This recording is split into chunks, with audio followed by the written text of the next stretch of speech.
Sincèrement, je pensais que toutes les représentations qui ont été faites par la conférence des préfets, par les acteurs locaux de l'Abitibi-Témiscamingue auraient peut-être pu faire leur chemin et trouver écho auprès de François Legault. Manifestement, il n'en est rien puisqu'il y a remaniement et que le titre de ministre responsable de l'Abitibi-Témiscamingue n'appartient toujours pas à un élu de l'Abitibi-Témiscamingue. Et moi, je vous dirais, ça milite aussi en faveur de pourquoi je veux retourner sur la scène politique nationale.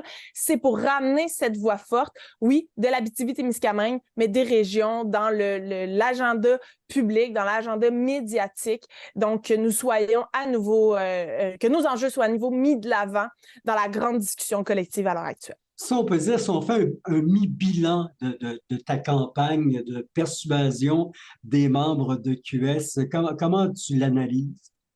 Ça se passe très bien. J'ai été beaucoup sur le terrain là, dans les dernières semaines, les derniers mois. J'ai fait 2 grandes tournées à travers le Québec qui sont venus vraiment confirmer l'importance de la démarche que j'ai entreprise pour les membres de Québec solidaire, mais aussi pour les gens qui habitent dans la ruralité, dans les régions plus éloignées, de l'importance d'avoir une voix forte qui vient d'une région qui évolue dans les mêmes repères, avec les mêmes références, les mêmes enjeux aussi en termes d'accessibilité aux services publics, au développement du territoire, à l'organisation de la société dans les milieux peu densément peuplés. Donc ça va très bien.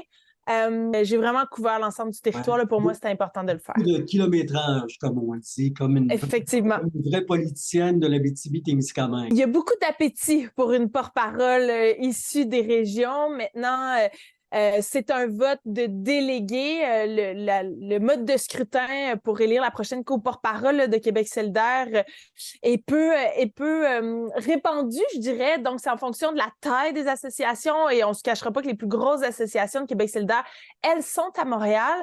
Mais je vous dirais qu'à Montréal, il y a aussi une grande reconnaissance de l'importance d'avoir une voix forte issue des régions. Et quand on pense aux élections de 2022, on n'a pas juste perdu Rouyn-Noranda-Témiscamingue. Il y a eu un recul dans l'ensemble de la ruralité et les régions du Québec. Pourtant, moi, je demeure convaincue et c'est pourquoi je m'engage que Québec solidaire porte le meilleur projet de société pour les régions du Québec, pour apporter des réponses aux enjeux qu'on vit dans la ruralité ou dans les milieux peu densément peuplés.